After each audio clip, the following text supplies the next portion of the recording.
എൻ്റെ പേര് ഫാദർ ബെൽഫിൻ കോപ്പുള്ളി. ഞാൻ ഇരിങ്ങാലക്കുട രൂപതാംഗമാണ്. ഞാൻ തിരുപ്പട്ടം സ്വീകരിച്ചത് കഴിഞ്ഞ വർഷം 2024 ഡിസംബർ 30 ഇരിങ്ങാലക്കുട രൂപതാ മെത്രാൻ മാർപ്പോളി കണ്ണുവക്കാടൻ പിതാവിൽ നിന്നാണ്. എൻ്റെ വീട്ടിൽ അപ്പച്ചൻ, അമ്മ, എനിക്കൊരു ചേട്ടനാണുള്ളത്. ചേട്ടൻ്റെ വിവാഹം കഴിഞ്ഞു. അങ്ങനെ ചെറിയൊരു അണുകുടുംബമാണ് എൻ്റെ വീട്ടിനെ കുറിച്ച് ചിന്തിക്കുമ്പോൾ.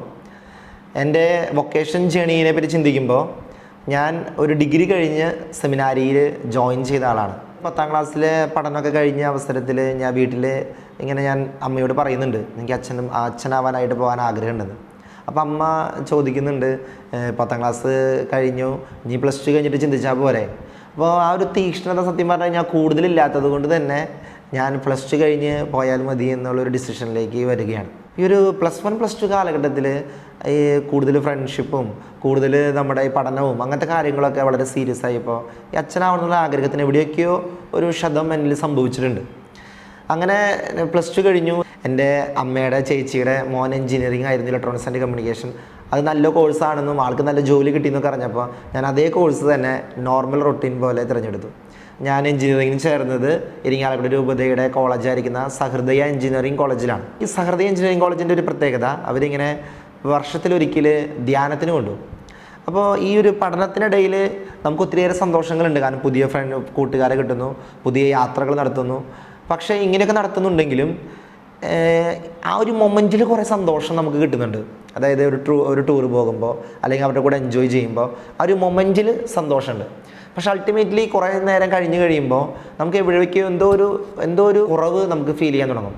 പ്രത്യേകിച്ച് എനിക്ക് ആ സഹൃദയ എഞ്ചിനീയറിംഗ് കോളേജിൽ നിന്ന് കൊണ്ടുപോയിട്ടുള്ള ധ്യാനങ്ങളുടെ സമയങ്ങളിലൊക്കെ എപ്പോഴും ഉള്ളിൽ നിന്ന് എപ്പോഴും ഒരു ഗിൽറ്റ് ഫീലിംഗ് വരാറുണ്ട്. എന്തുകൊണ്ട് ഞാൻ അച്ഛനാവാനായിട്ട് പോയില്ല? അല്ലെങ്കിൽ ഒരു പള്ളിയിൽ കുർബാനയ്ക്ക് പോയി നിൽക്കുമ്പോൾ പള്ളിയിൽ അച്ഛനെ കാണുമ്പോൾ എൻ്റെ ഉള്ളിൽ തോന്നും, നീ എന്താ അച്ഛനാവാൻ പോവാതിരുന്നത്? അപ്പോൾ ഇങ്ങനെയുള്ളൊരു ചിന്തകൾ എപ്പോഴും മനസ്സിലിങ്ങനെ ഇടയ്ക്കിടയ്ക്ക് ഉണരാറുണ്ട്. പക്ഷേ നമ്മുടെ കൂടെയുള്ള കൂട്ടുകാരുടെ കൂടെ പിന്നീട് നമ്മൾ വർത്തമാനം പറഞ്ഞ് അങ്ങനെ പോകുമ്പോൾ പിന്നെ നമ്മുടെ ആ ചിന്ത പതിയെ മാറിപ്പോകും. അപ്പോൾ ഈ ഒരു 3ാം വർഷം കഴിഞ്ഞ് 4ാം വർഷത്തിലേക്ക് പ്രവേശിക്കുമ്പോഴാണ് ഞാൻ ഇതിനെപ്പറ്റി ഗൗരവമായിട്ടൊക്കെ ചെറുതായിട്ട് മനസ്സിൽ ചിന്തിക്കാനായിട്ട് തുടങ്ങുന്നത്. അങ്ങനെ ഞാൻ 4ാം വർഷത്തിൻ്റെ ആ ഒരു ഗൗരവമായി ചിന്തിക്കുന്ന അവസരത്തിലാണ് അപ്പച്ചന് അറ്റാക്ക് വരുന്നത്. അപ്പച്ചന് അറ്റാക്ക് വന്നപ്പോൾ സത്യം പറഞ്ഞു കഴിഞ്ഞാൽ ഈ ഒരു ചിന്ത മൊത്തത്തിൽ മാറിപ്പോയി. കാരണം ഇതൊന്നും പറയാൻ പറ്റാത്തൊരു സിറ്റുവേഷൻ ആയിരുന്നു. അപ്പോൾ നോർമലി എഞ്ചിനീയറിംഗ് കോളേജ് കഴിഞ്ഞ് ഞാനും കുറച്ച് ഫ്രണ്ട്സൊക്കെ കൂടി ബാംഗ്ലൂരിലേക്ക് ഒരു കോഴ്സിൻ്റെ എൻട്രൻസ് എക്സാമൊക്കെ എഴുതിയിരുന്നു. അപ്പോൾ അതിന് വേണ്ടിയിട്ട് ബാംഗ്ലൂർക്ക് പോയി.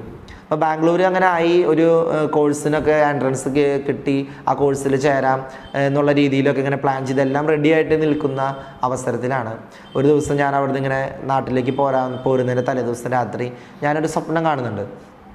എൻ്റെ ജീവിതത്തിൽ പണ്ട് സംഭവിച്ചിട്ടുള്ള ഒരു സംഭവമാണ്. അതായത് എൻ്റെ ഒരു നാക്ക് ചെറുപ്പത്തിൽ മുറിഞ്ഞിട്ടുണ്ടായിരുന്നു. ഞാൻ ചെറിയ കുഞ്ഞായിരിക്കുന്ന അവസരത്തിൽ നാക്ക് മുറിഞ്ഞിട്ടുണ്ട്. അപ്പോൾ ആ സ്വപ്നമാണ് ഞാൻ അന്നത്തെ ദിവസം രാത്രി കാണുന്നത്. അപ്പോൾ അത് കാണുമ്പോൾ ഞാൻ അതിനെപ്പറ്റി ചിന്തിച്ചു, എന്തുകൊണ്ട് ഞാൻ ആ സ്വപ്നം കണ്ടു.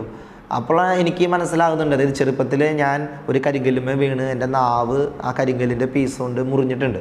വലിയൊരു മുറിവായിരുന്നു. അന്ന് കുറേ നാളുകളോളം പിന്നെ സ്റ്റിച്ചൊക്കെ ഇട്ട് സംസാരിക്കാതിരുന്നിട്ടുണ്ട്.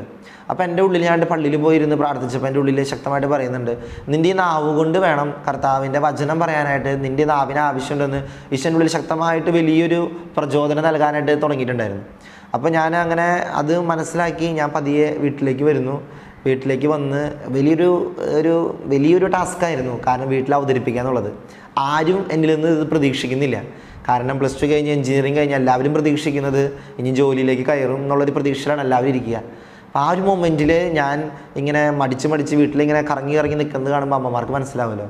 അമ്മ എന്നോട് ചോദിക്കുന്നുണ്ട്, എന്തോ കാര്യം ഉണ്ടല്ലോ എന്നിങ്ങനെ ചോദിക്കുന്നുണ്ട്. ഞാൻ അവസാനം ഒരു വൈകുന്നേരം ഈ ഒരു ബോംബ് വീട്ടിൽ പൊട്ടിച്ചു.